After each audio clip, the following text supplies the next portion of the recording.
and gentlemen, to today's installment of the new webinar series on macroeconomics and pandemics, macro modeling and pandemics. This is under the auspices of the Macro Modeling and Model Comparison Network. This is run under CEPR. It's a joint initiative by the IMFS, the Institute for Monetary and Financial Stability in Frankfurt, and the Hoover Institution at Stanford. Organizers are myself, John Taylor in Stanford, Michael Binder in Frankfurt. John is usually also here. He's probably going to step in any minute, but we're starting on time. We're just letting all of you come in. Many of you are here now, as I can see from the numbers, so welcome. I'm delighted that today, after we have Werner Roeger from the European Commission, this is our fourth talk, and very fittingly, after having looked at two smaller macro models, which basically from the RBC world bring in the connection between epidemic modeling and macro modeling, and then one talk this Monday, which was a more informal discussion of an epidemic model together, which fitted a lot of epidemics, interestingly, together with an assessment of macroeconomic costs.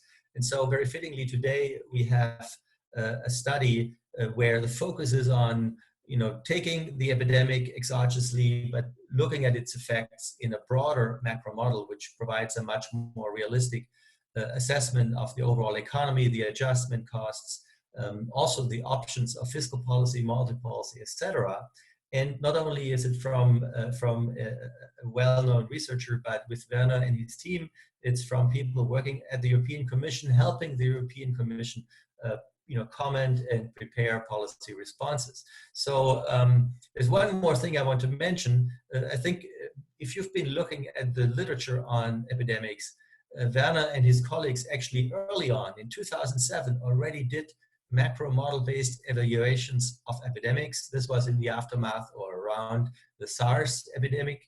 Of course, that was much smaller and didn't affect the whole world in the same way as now. Now we have full attention on these things, but I understand Werner was already well prepared to inform the Commission with a new study. And so we have the slides. The paper isn't quite written yet. Lots of work. But you've already had many discussions at the Commission. So without further ado, Werner, welcome. And thank you for being willing to share your analysis with us. Okay, so thanks a lot to the organizers for inviting me. Yeah, you mentioned the paper. Of course, at the time when we wrote the paper, we never thought that we wanted to use this paper again. So it was also a bit of a surprise for me.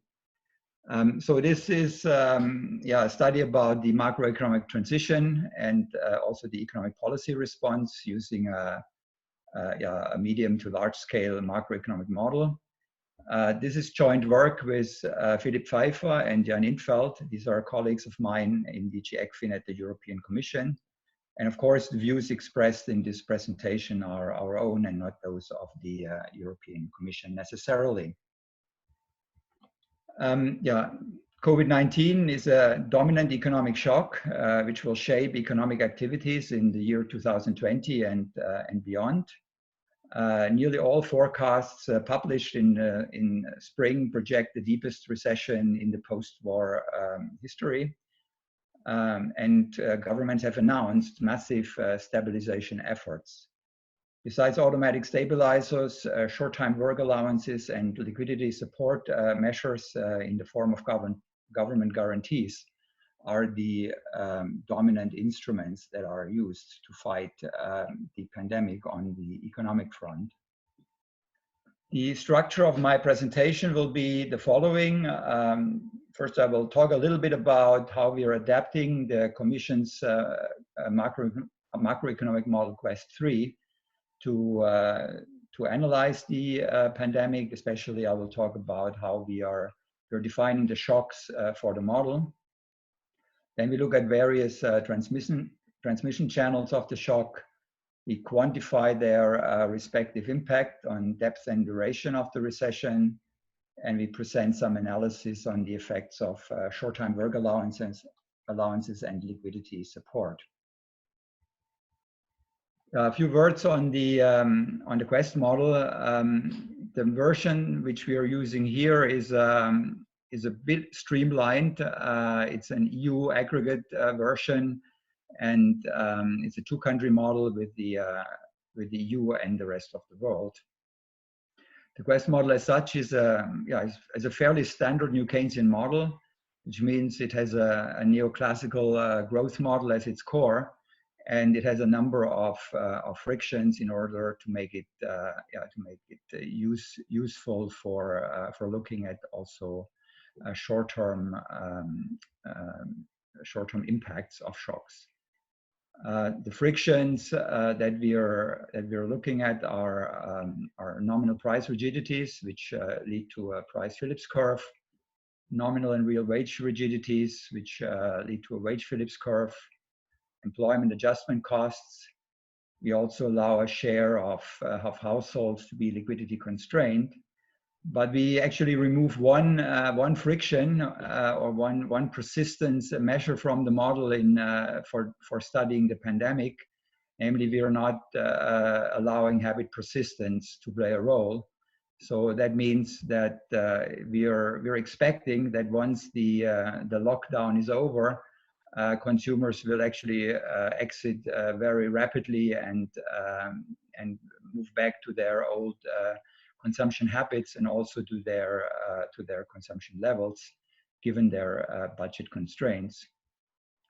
Another important friction that we have is our investment adjustment costs, which are slowing down investment once it has reached maybe a lower level. For this analysis, we also restrict monetary policy. We only allow a very limited interest rate response. Of course, we've also simulated the model under a zero lower bound constraint. We allow for some very small interest rate responses. On the fiscal policy side, we have, I guess, a full set of automatic stabilizers. We have tax revenues of workers, of firms, of consumers. We keep government spending on investment and consumption and transfers constant in real terms.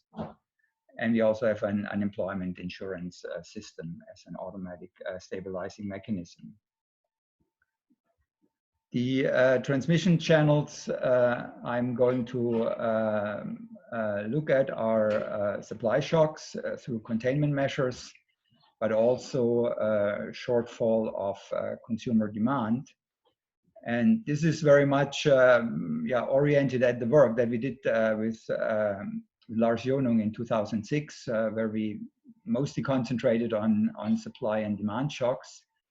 Now for the current, and you will see that in a minute, for the current exercise, we actually find that just looking at supply and demand shocks is not sufficient to capture the dynamics of the economic impacts of the pandemic. I think it is necessary that we also look at liquidity constraints for firms. And on the policy side, we will, as I already mentioned, we will look at measures which are supporting demand, but especially also employment, and measures which are cushioning liquidity shortfalls. There is related work to my presentation, which went into DG ECFIN's spring forecast. The spring forecast document is in the meantime published, and there we also look at additional channels like uncertainty, and we also have a bit more analysis on longer containment measures. Also, in this case, we're using a somewhat larger model than what I'm using now. Now let's move to how we are capturing the individual lockdown measures. First, the demand lockdown. So here we can think of two ways in which the lockdown operates. First, it can be self-imposed in the sense that households avoid certain consumption activities. This we are capturing by assuming that households do have reduced marginal utility of consumption in the period of the lockdown. But there can also be government imposed lockdown measures which prevent households to undertake certain consumption activities. And as we know from the recent work of Eichenbaum, Rebello, and Trabant, probably these government imposed measures are more relevant during lockdowns. The self-imposed measures could actually become somewhat relevant in a transition period when households are maybe still a little bit insecure about the environment. So the way we are implementing this is by adding a shock to the utility of consumption in the intertemporal utility function of households. So if the mu or this term 1 over 1 plus mu is smaller, gets smaller than 1, this is our self-imposed demand shock. And we also allow for regulatory constraint on consumption. Now, if you go through if you impose that constraint on the consumption problem of the firm of the household, then you get to you augment the consumption Euler equation with these two terms, the mu term and the phi c term, and you can see that both of them are actually affecting current consumption negatively in the current period. Of course, there is there is a difference. The regulatory constraint obviously has different policy implication. The regulatory constraint prevents other fiscal policy measures from increasing consumption. The consumption shock is also affecting the liquidity constrained households. So there we also allow that there is a self-imposed consumption constraint, and there is also a regulatory constraint which reduces current consumption below current income. This then leads to forced savings, which then in following periods is actually leading to somewhat higher consumption as liquidity constrained households are reducing their assets. The speed in which these households are reducing their assets is actually very small in our calibration. So we're not generating a consumption boom of liquidity constrained households after the lockdown. The supply lockdown, we think of the supply lockdown as government imposed restrictions on labor input to avoid infections. So if you think of a small problem of an entrepreneur optimizing her utility function subject to a budget constraint, to labor adjustment costs, and of course the technology, there would be an additional labor input constraint which prevents firms to increase employment or labor input beyond a level n bar. Now, this labor input constraint leads practically to a downward shift of the labor demand schedule. This is the way we are implementing labor input constraints. Liquidity constraints are implemented in a relatively simple way. We observe that the demand and supply lockdown, if you feed the model with these shocks, is reducing cross-operating surplus of firms. and you will see that in the IRFs which I will present. Now this is actually quite substantial, and we are assuming that this leads to some firms, a fraction of firms, to become liquidity constrained, which implies that their investment is tied by the cross-operating surplus, but also by a shortfall of loans. So we're imposing this constraint by assuming that a fraction of firms is reducing its investment somewhat stronger than the fall in cross-operating surplus.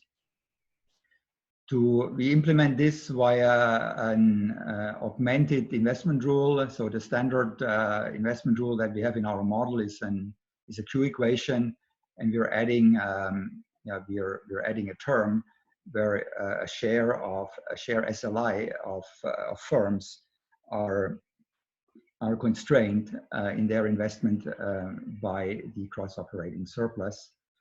We're assuming that it's about 1/3 of investment which is constrained. That share is a bit higher than the share of constrained production, as you will see in a minute when I'll talk a bit more about the quantitative constraints that we look at. The shock assumptions. So all shocks are global. So we're dealing with a pandemic. We have a two country model. So all the shocks are global, and we are assuming that the shocks are of a similar magnitude, both in the EU and in the rest of the world. Just to give an example, the absence of the workforce is assumed to take place between March and until June, with a peak early in Q2, and it will affect about 40% of the workforce. Of course, it will not affect these 40% of the workforce over the whole period, but they may stay home because of specific measures or of illness for 2 or 3 weeks. It is, of course, difficult to come up with a very clear distinction between supply and demand. Especially, we find it actually easier to come up with demand constraints than with supply constraints. Supply constraints are obviously not that well identifiable due to regulatory constraints. But I think we also have to take into account that if firms are reducing labor input or are closing down, this can sometimes be explained by health reasons, but it could also very well be that they're just closing down because there is a lack of demand.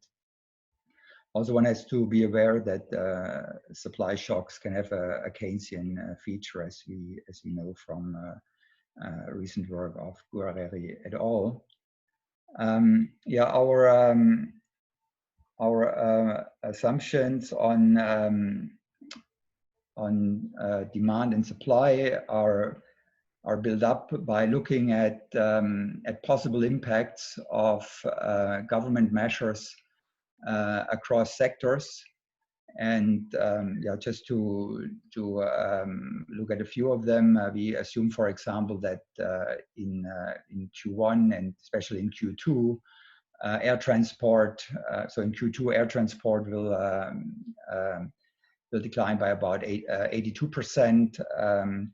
Or if you look at arts, entertainment, and recreation, this activity will decline by about 60%. So if we aggregate across all sectors, then we arrive in Q2 at a direct effect of consumption of around 12%. As I said, on the supply measures, we are much more uncertain, and we also think the supply measures are not really very sector specific.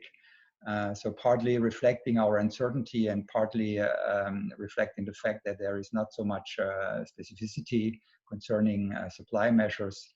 We're just distributing these shocks uniformly across the sectors, and also assume that supply shocks are less important than the demand shocks. So now let's come to the results of our analysis. So the first part I will look at the impact of the various shocks and transmission channels, both the quantitative impact, but also the shape of the recession. I will start by just looking at an economy which has no liquidity problems for firms. And so this impulse response graph here shows you the impact of the supply and demand shocks I've been talking about on output and various other components.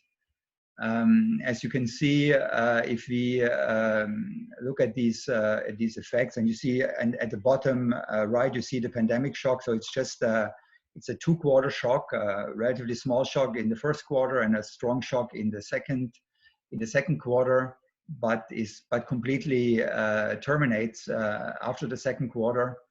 If you look at the output effect of this shock in our model, you see, it's pretty much a V-shaped recession with a strong decline of output in quarter 2.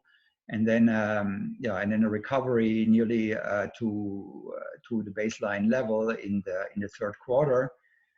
The fact that the economy is not fully going back to the baseline is due to the fact that there is a bit of a delayed labor input response. So there are employment adjustment frictions which prevent a strong adjustment early on. However, even that shock in our model is partly compensated by higher capacity utilization in quarter 3. So there is even in that case, so this shock is somewhat stabilized. And there is also a little bit of an investment response, but both the supply and the demand shock do actually not generate a very big investment response if there are no liquidity problems for firms.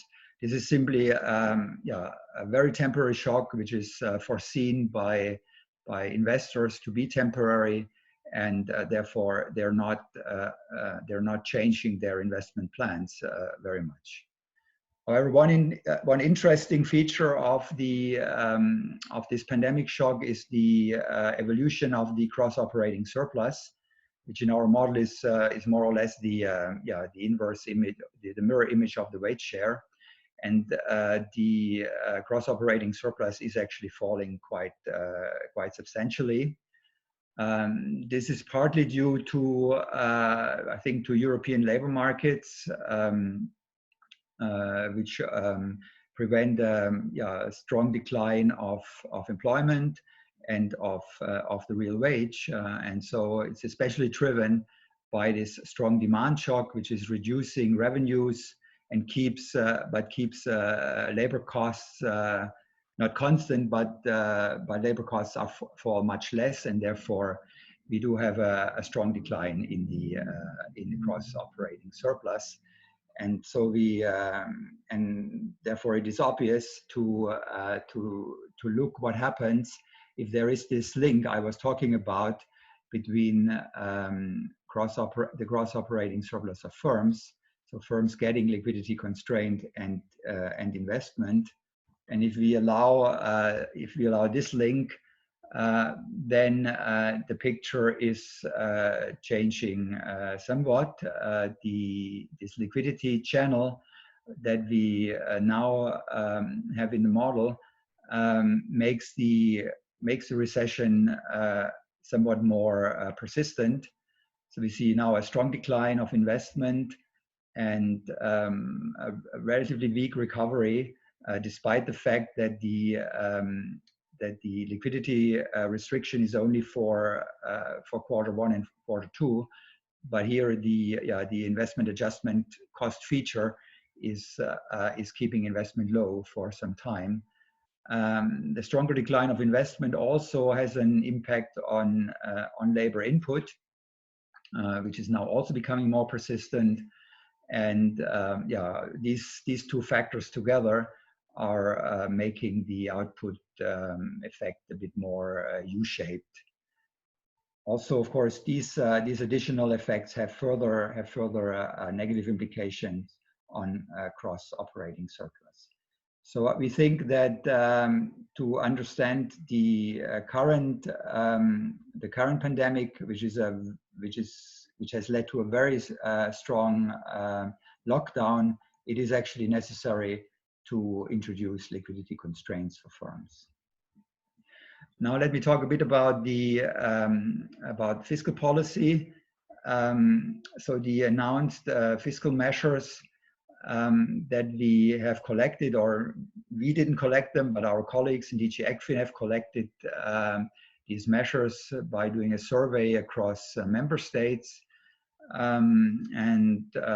According to these calculations, about governments are intending to spend about 368 billion euro on discretionary budgetary measures, is about 2.8% of EU GDP. On top of it, there are quite a number of liquidity measures which are announced, which take the form of mostly tax delays and public guarantees. These measures amount to about 22% of GDP. As you may know, most of these measures are, of course, measures which are undertaken by the German government. Now let me go a bit through these two measures, which are very prominent, namely the short-time work allowance and the guarantees. So first, the short-time work allowance. We do a very simple implementation of the short-time work allowance by basically assuming that the difference between the short-time work allowance and a standard unemployment benefit system is that since workers are staying within the firm, there is a benefit for the firm because the firm is actually avoiding search costs, so it's avoiding employment adjustment frictions. Also, short-time work allowances are more generous than unemployment benefits. But I will first concentrate on the adjustment if there are short-time work allowances instead of or on top of unemployment benefits. As you can see from these figures, there are two differences. First, in the short run, in Q2, these short-time work allowances allow firms to lower labor input more strongly and therefore save costs, which is improving their liquidity position. This in turn then softens somewhat the liquidity constraints of firms, which then also has a stabilizing effect on investment. Now, both the investment effect and also the smaller adjustment costs lead to a somewhat faster recovery of labor input, and especially after the pandemic measures are terminated, we see a somewhat stronger recovery of GDP. So we think these measures are actually quite adequate in the current situation. we have done another experiment where we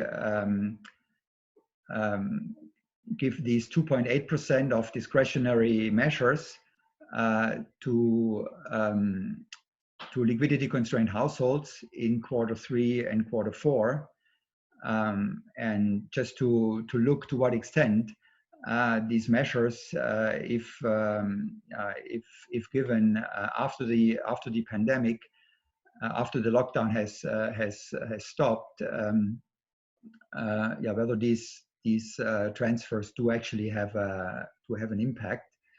Now we give them here to liquidity constrained households, and as you can see, the demand effects from these measures are quite substantial, and can actually turn the recession or the picture of the recession a bit more in a V-shaped direction. These measures are especially supporting consumption of liquidity constrained households, so they boost demand. They do have an impact on labor input. Of course, labor input is also more flexible, adjusted in this case because of the reduction in employment adjustment costs.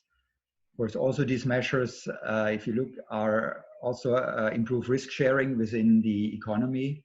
If you look at the fall of consumption of constrained households and consumption of unconstrained households, then we see, due to the fact that their income is much more, the income of liquidity constrained households is much more dependent on labor income, and there is a bigger shock to labor income due to unemployment and short-time work payments.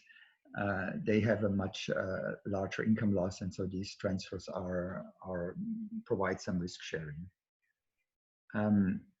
So much to the short-time work allowances. A few words on the liquidity support measures. As I said, that they amount to about 22% of GDP, and the goal is to stabilize investment of liquidity constrained firms. It is for us, and our model is not sophisticated enough to really model the take-up rate of these measures. However, I think we can nevertheless say something about the, let's say, guarantee multiplier. So to a first approximation, assuming that the cross-operating surplus is not much affected by the liquidity measures, we can assume that the investment, given a certain take-up rate, the investment is increased by about the same amount as the loans, as the increase in loan supply. Now, this loan supply, according to these measures, is fully guaranteed by the government, and assuming a loss rate of about 20% would yield the following multiplier. So we know the investment multiplier is about 1, and as you can see from from this picture here, the output multiplier of additional investment is also about 1. So we actually have a quite if we make these assumptions, then based on the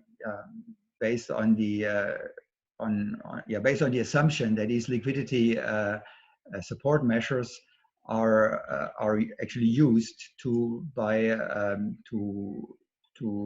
finance additional investment, would have a multiplier of 5, which is actually quite high. Of course, we have to be aware that these guarantees will also be used to finance or to support and guarantee existing loans. There will also be losses from existing loans, so the multiplier in practice will definitely be smaller. But nevertheless, these guarantees can have a quite substantial impact, according to our calculations. yeah, I've talked mostly about a very short pandemic, and as we now know, and as we also assume in our forecast, this pandemic will not be over at the end of the second quarter, and also the lockdown measures will not be fully removed after the second quarter, but will continue for some time. Therefore, I think it is necessary to look at the impact also of a longer pandemic. And this picture here is just to illustrate that the shape of the recession, and especially also the speed of the recovery in our analysis, is very much linked to the length of the pandemic and the length of the lockdown measures. And yeah, as the pandemic gets longer, then we would expect stronger impacts on investment and on labor inputs if we are allowing for liquidity constraints of firms. Okay, here is a table which gives you the annual effects. I'm not going through the individual numbers, but I think it's for me now also time to conclude. So yeah, my talk focused on two things: the shape of the recession and how to account for it.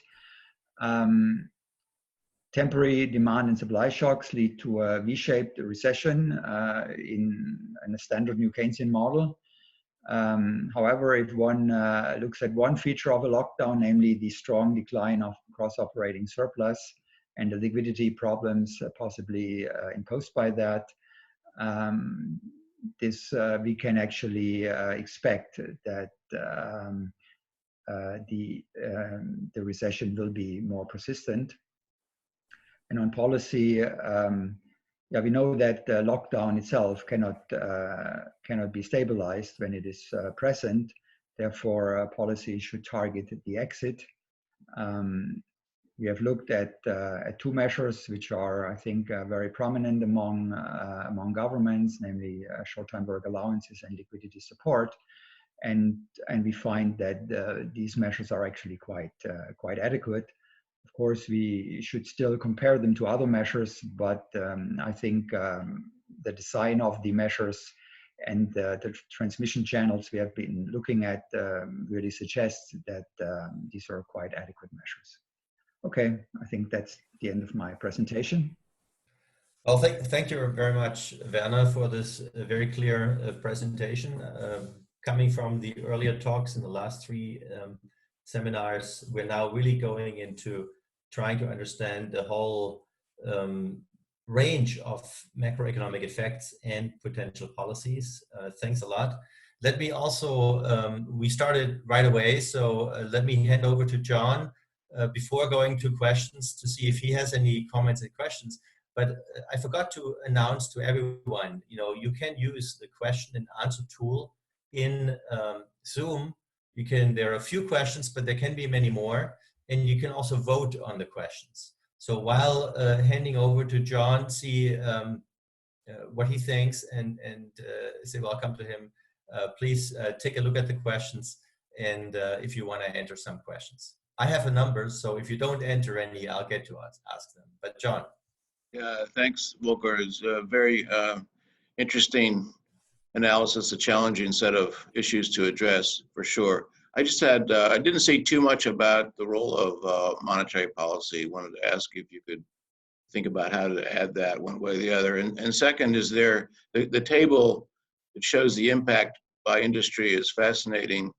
And one of the questions is, there are ways to maybe regulatory changes or other kind of changes to reduce the lockdown effects, whether supply and demand. But I think that's, you're taking that as a given. And the question is there any way to analyze that in the model? Okay. Shall I answer directly? Or yes, yeah, go ahead.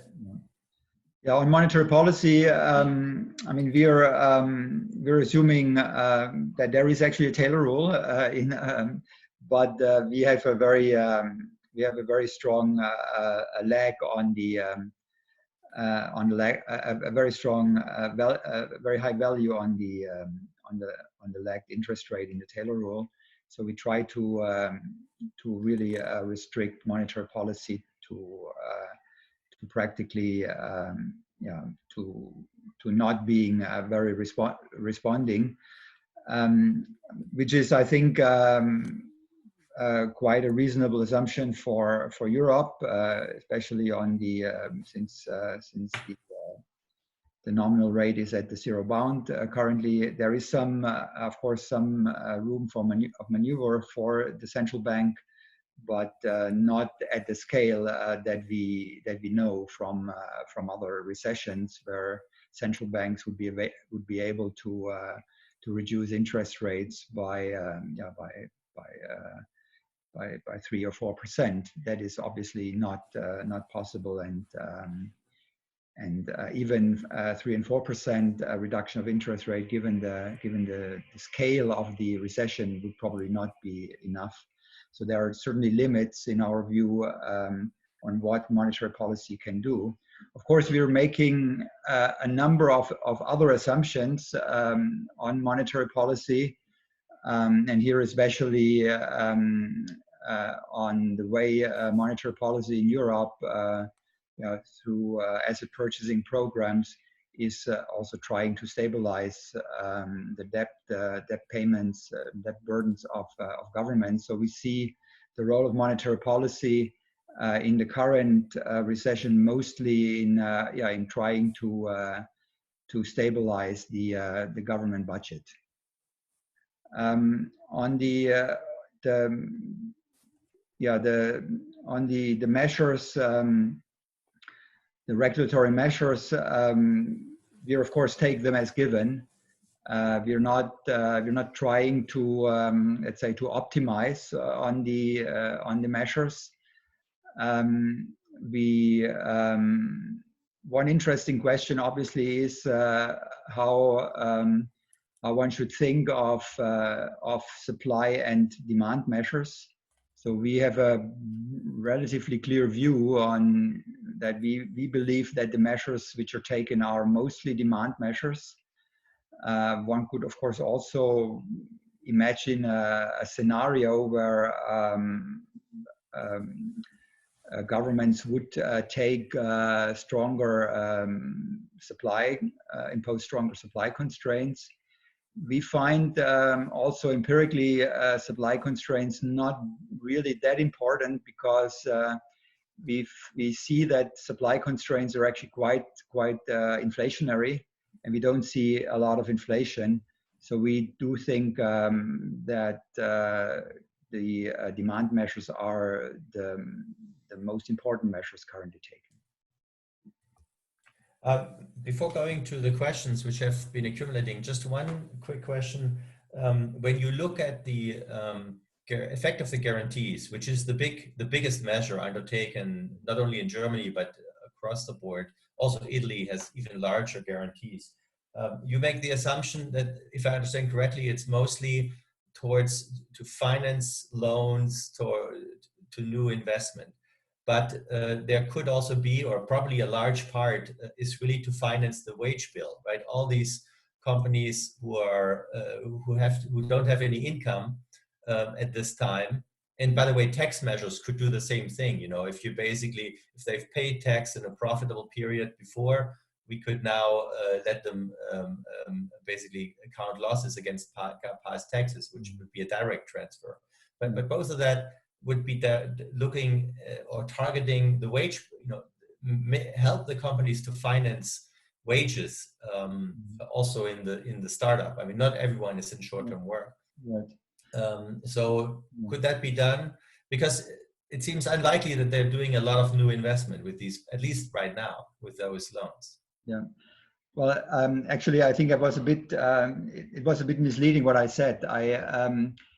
It's actually not new investment. I think it's what it does in the model is that that firms who become actually liquidity constrained, they would cut back on investment. And Okay. so these guarantees are actually allowing them to continue, or at least partly continue, with their investment plans. So this is effectively what we are looking at. But you're right. These guarantees can also be used to support startups and to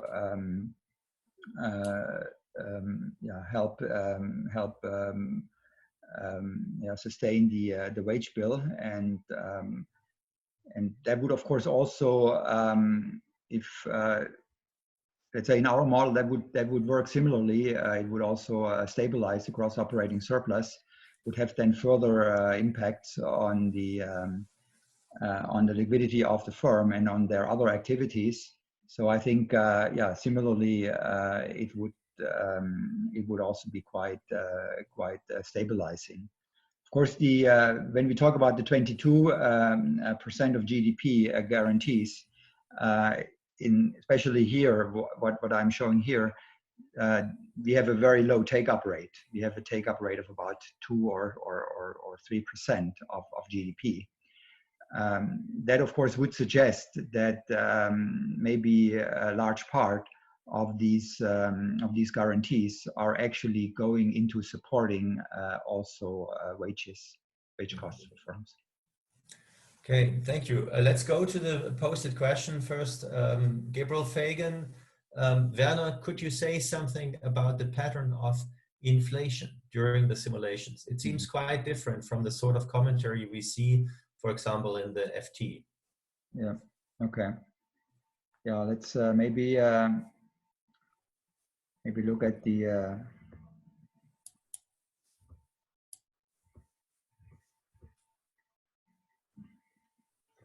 So what we show here is is actually quarterly inflation rates. And you can see if you only look at the impact of the supply and demand shocks, we actually have positive inflation. And the positive inflation is coming from the supply shock. So even a relatively small supply shock in our model does have an inflationary effect, which is dominating the negative inflation effect, which is coming from the demand shock. Now, if we move on to and impose the liquidity constraints, this is, I guess, in the short run, more like an additional negative demand shock. And then we're getting to inflation effects which are fluctuating around zero. So we're not getting a really clear picture. You get very clear pictures from the supply shock, namely very positive inflation, and we get a clear picture from the demand shock. It's the relative size of these two shocks which is determining whether there will be inflation or deflation. Then there is the question, Katja Vosian, what is the assumed period of pandemic in the adverse scenario, longer pandemic? I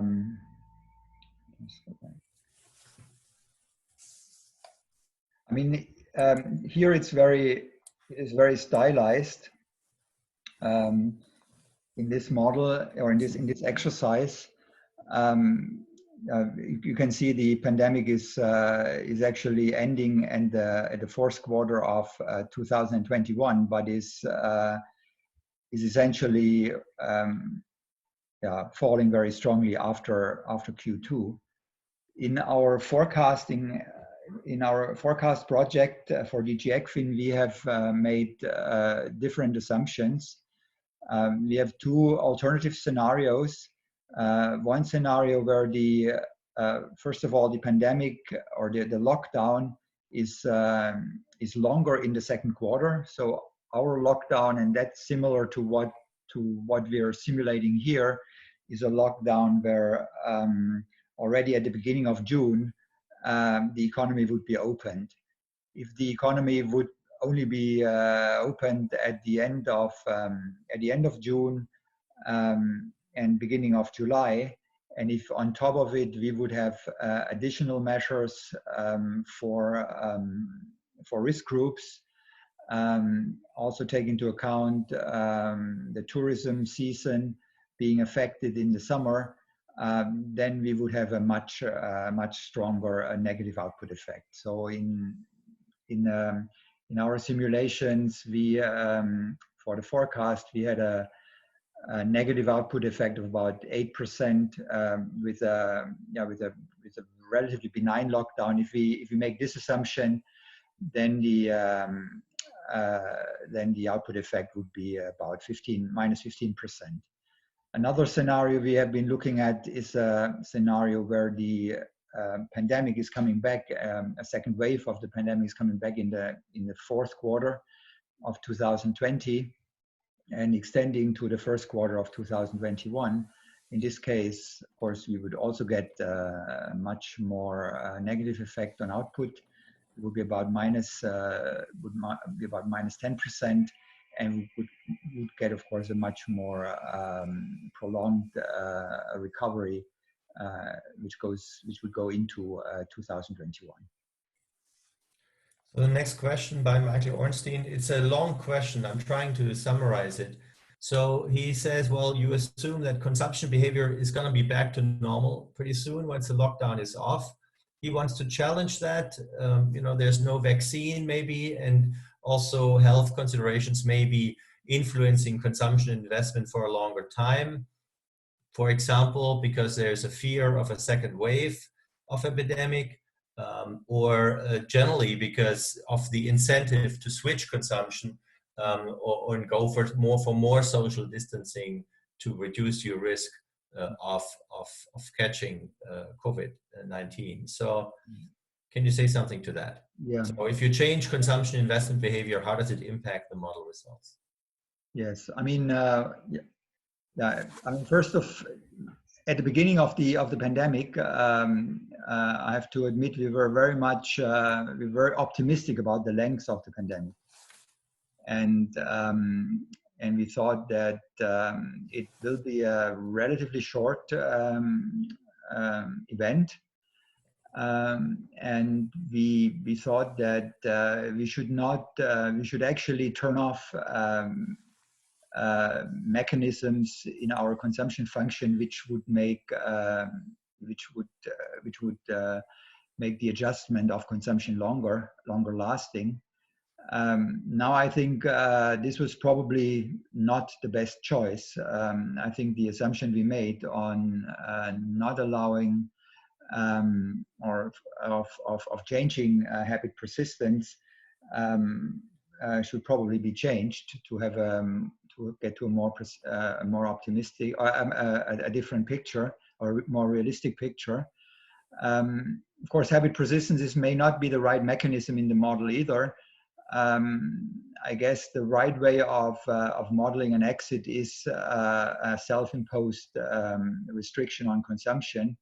So, which would imply that even after the lockdown is over, consumers will still be, for a certain time, be somewhat risk averse in going out, and that would further constrain consumption. So that I think is very realistic, and in that sense I agree. But in this case, of course, I think the good news in this case is that even if this is the case, there are government measures which can be taken in this case.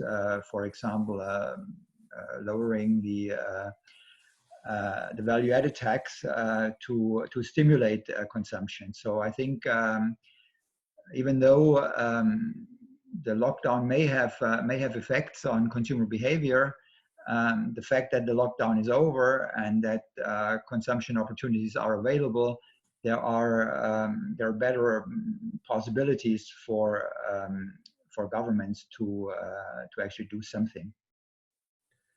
The next question is about what about exports, imports, impacts, specifically if we think about international linkages. Can you elaborate a bit on these impacts? Yeah, in this scenario, of course, things are very symmetric. We have a two-country model. Both countries are affected very similarly in terms of the size by the pandemic. So the output effects and the consumption and the investment effects are similar. Therefore, what we get is a strong decline of exports and imports, but not much of an effect on the trade balance itself, and also not on the exchange rate. In the exercise that we did for the forecast, we had a more extended model where we also allow for intermediate trade, and this, of course, offers then another transmission mechanism. So if there is a lockdown which also affects intermediate trade in the form of a disruption of supply linkages, this is another shock to another supply shock to the economy. Thank you. However, absent in this scenario, in this moment. Thank you. There is a question about the effect on price developments, but actually you've answered that already as you told us about inflation, so I think that's covered. Another question is, how should we think about the optimal size of fiscal stimulus? According to your model, there are sizable benefits. How about the costs and the optimal level? Yeah, I think the way I think about the optimal size of the fiscal stimulus is, of course, by how much can actually be stabilized. If you look, for example, at the liquidity support, at least in the way we are thinking about it, is can stabilize the investment. The investment problem. So let's say a reasonable limit for this measure would be guarantees which essentially stabilize investments to the level that would be undertaken by an economy which would not be liquidity constrained. But we have to be aware that the guarantees cannot or should not stimulate investment that increases investment beyond that level. The short-time work allowances, I think, there we have several targets for short-time work allowances, but here the short-time work allowance, if they are undertaken at a relatively large scale, they do have an optimal property in the sense that they are also targeting this employment adjustment rigidity. So I would think that if we do this as an automatic stabilizer that is available for a large number of firms, that should actually do the trick of stabilizing employment. Of course, employment can not be fully stabilized. We have to be aware of that as well, because of the lockdown, especially in Q1 and Q2. There is no possibility to actually stabilize that loss of output. We're basically at the full hour. We still have a good number of questions, so but some of the questions I think have been answered anyway. But I will select some of the ones which don't have been answered, and we still take a few more minutes, if that's okay with you, Werner? Yeah, sure. So, for example, there was a question, Chris Ball, is there any way you are accounting for permanent business closures? I'm not sure, but maybe this also involves the fact that businesses may go under, and not just regulated closures, but some sectors may go. Certainly, corporations will go under. So we don't have probably default in the model. But do you want to say something to that? No, indeed, we don't have default in the model, and we're not explicitly dealing with business closures. I think if one, and of course, this is also difficult in a macro model. Defaults will in a macro model, mostly be associated with a change in the owner of the firm, and it will have an impact on the riskiness of loans. So it will have an impact on the loan rate. This could, in principle, be, I think, be captured, but we don't have this mechanism in the model. Okay, there are several fiscal questions. For example, is the fiscal rule always active in the simulation? Or there is a question how it is financed, the fiscal deficit. Is there a possibility of money finance?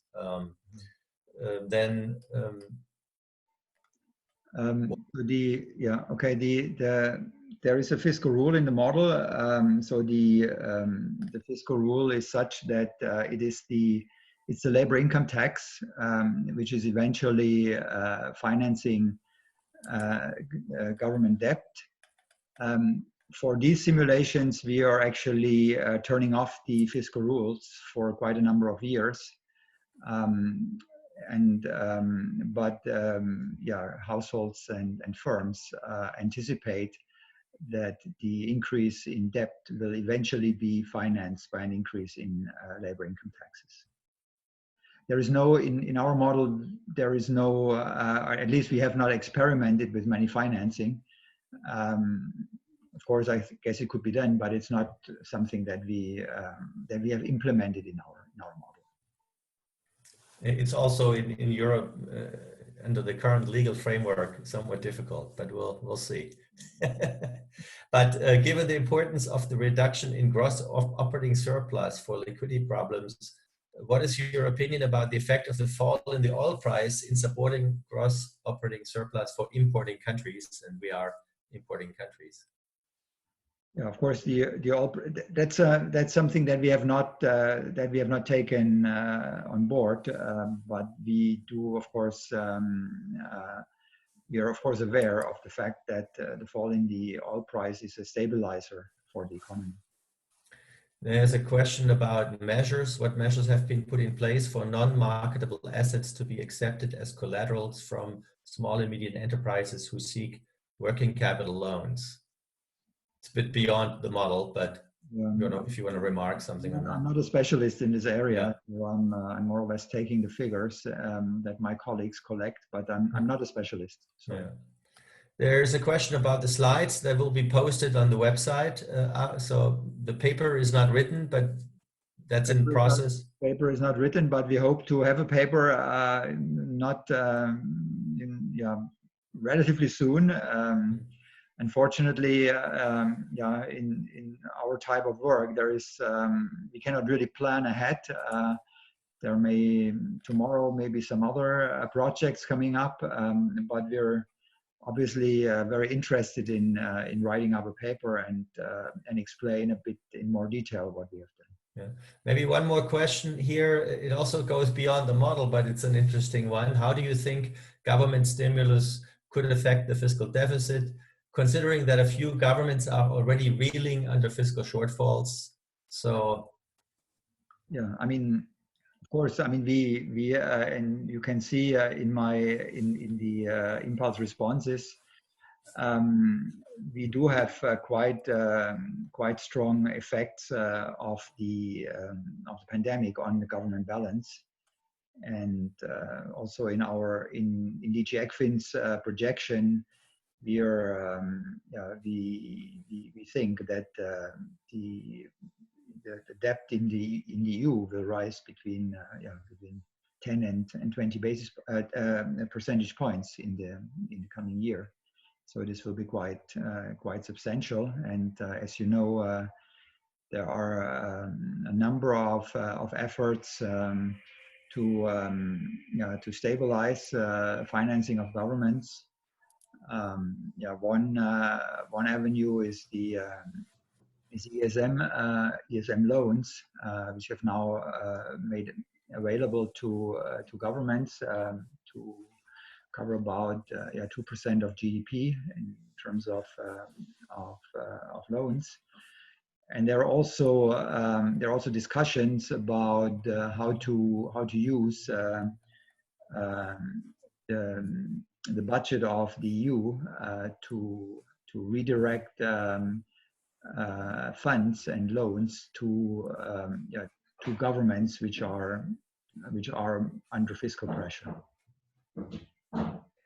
Thank you, Werner. I think just looking at the participants, there is it's a global reach. So we have people from all kinds of continents and countries. There are questions about Colombia, which maybe we cannot answer, but it's great to see so much interest from different places.